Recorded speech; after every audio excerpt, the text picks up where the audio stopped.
Contract वाली बहू। नरेश की माँ अपने बेटे से मिलने दिल्ली आ रही है। इस बात का पता चलते ही नरेश के दिल में हलचल मच जाती है। नरेश अपनी माँ के स्वागत की तैयारी में लग जाता है। साथ ही उसे डर भी सताने लगता है कि उसकी माँ कहीं अपनी पुरानी जिद पर फिर से बैठ ना जाए। हे भगवान, इस बार बचा लो, अगले साल पक्का माँ की जिद पूरी कर दूंगा। तभी दरवाजे की घंटी बजती है। नरेश दरवाजा खोलता है तो सामने अपने मकान मालिक को देखकर हैरान हो जाता है, क्योंकि उनके साथ एक सुंदर सी लड़की भी थी। अब नमस्ते अंकल, कुछ काम था, मुझे बुला लेते। आपने क्यों कष्ट किया? अरे नहीं, इसमें कष्ट कैसा, मैं तो बस तुम्हें रीना से मिलवाने आया था। आज से रीना तुम्हारे साथ इसी फ्लैट में रहेगी। अंकल, कोई लड़का फ्लैटमेट नहीं है? एक अनजान लड़की के साथ रहना मेरे लिए थोड़ा अजीब होगा। देखो नरेश, मैं तुम्हें पहले भी बता चुका हूँ कि इस फ्लैट में तुम्हें किसी ना किसी के साथ एडजस्ट करना ही होगा, या फिर तुम अकेले पूरे फ्लैट का किराया दे दो, मैं किसी को नहीं रखूंगा। नरेश अपने मकान मालिक की बात सुन के रीना के साथ रहने के लिए तैयार हो जाता है, पर अंदर ही अंदर उसे ये बात खाने लगती है कि वो अपनी माँ को क्या जवाब देगा जब उसकी माँ रीना के बारे में उसे पूछेगी। दिन बीतने लगते हैं। नरेश और रीना अच्छे दोस्त भी बन जाते हैं, पर अभी भी नरेश अपनी प्रॉब्लम का सोल्यूशन नहीं ढूंढ पाता। एक दिन नरेश बहुत परेशान सा बैठा होता है। तभी रीना उसे पूछती है, क्या हुआ नरेश, तुम काफी परेशान लग रहे हो, सब ठीक तो है ना? हाँ, सब ठीक है, बस एक छोटी सी प्रॉब्लम है। वो एक्चुअली 2 दिन बाद मेरी माँ मुझसे मिलने आ रही है। अरे, तो इसमें प्रॉब्लम क्या है? ये तो खुशी की बात है।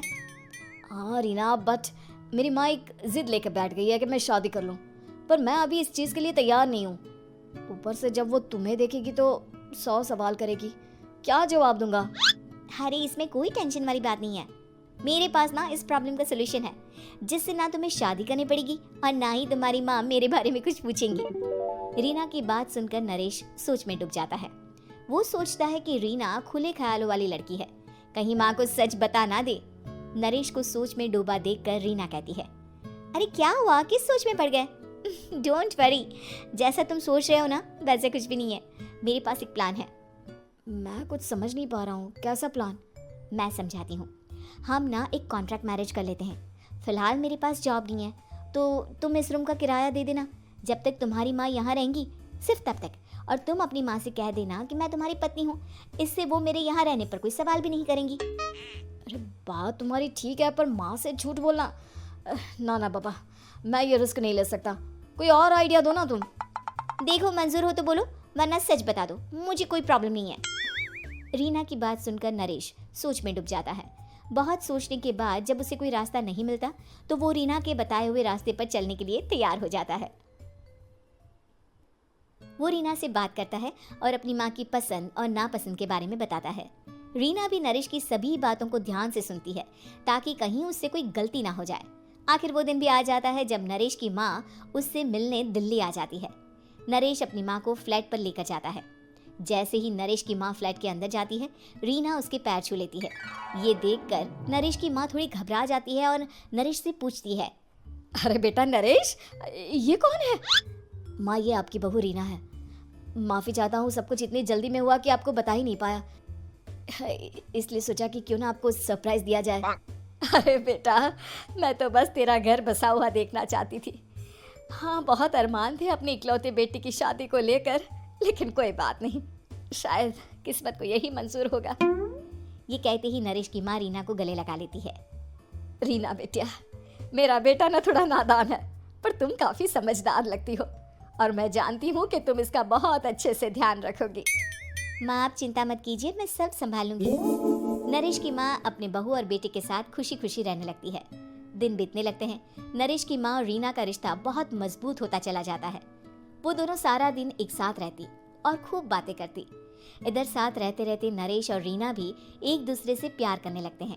दोनों को इस बात का एहसास हो जाता है, फिर भी वो इस बात को छुपा कर ही रखते हैं। एक दिन नरेश की माँ और रीना शादी के बारे में बात करने लगते हैं।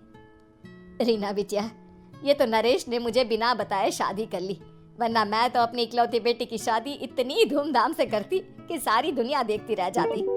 अच्छा माँ, आप ऐसा भी क्या करती नरेश और मेरी शादी में जो दुनिया देखती रह जाती? अरे बिटिया, एक माँ के अरमान तुम अभी नहीं समझोगी। मैं तो अपनी बहू को एक रानी की तरह लेकर आती और शादी भी बिल्कुल शाही अंदाज में करती। पर मेरे तो सारे अरमान ऐसे ही रह गए। खैर, मुझे तो अपने बेटे और बहू की खुशी चाहिए बस। ये कहते हुए नरेश की माँ की आंखों में आंसू आ जाते हैं।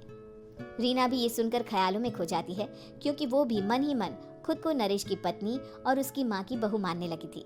शाम को जब नरेश ऑफिस से घर आता है तो रीना खुद को रोक नहीं पाती और नरेश के सामने उसकी माँ को अपने और नरेश के रिश्ते का सारा सच बता देती है। रीना की बात सुनकर नरेश की माँ दोनों से बहुत नाराज हो जाती है और घर वापस जाने की बात करने लगती है।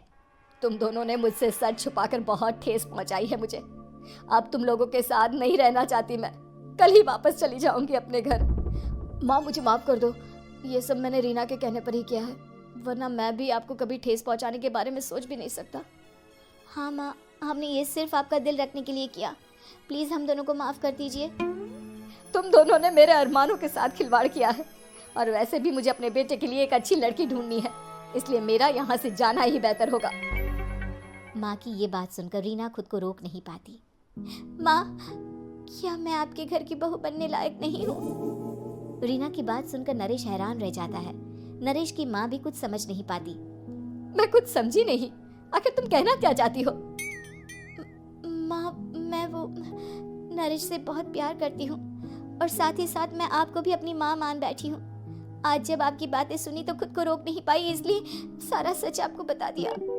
रीना की बात सुनकर नरेश की माँ की आंखों में आंसू आ जाते हैं और वो अपने बेटे नरेश और रीना को गले लगा लेती है। मेरे घर की बहू तो सिर्फ रीना बिटिया ही बनेगी। मैं आज ही तुम दोनों की शादी की तारीख निकलवा दूंगी, बस एक बार तुम्हारे घर वाले मान जाए। उसी दिन रीना के माता पिता भी उनके फ्लैट पर आ जाते हैं।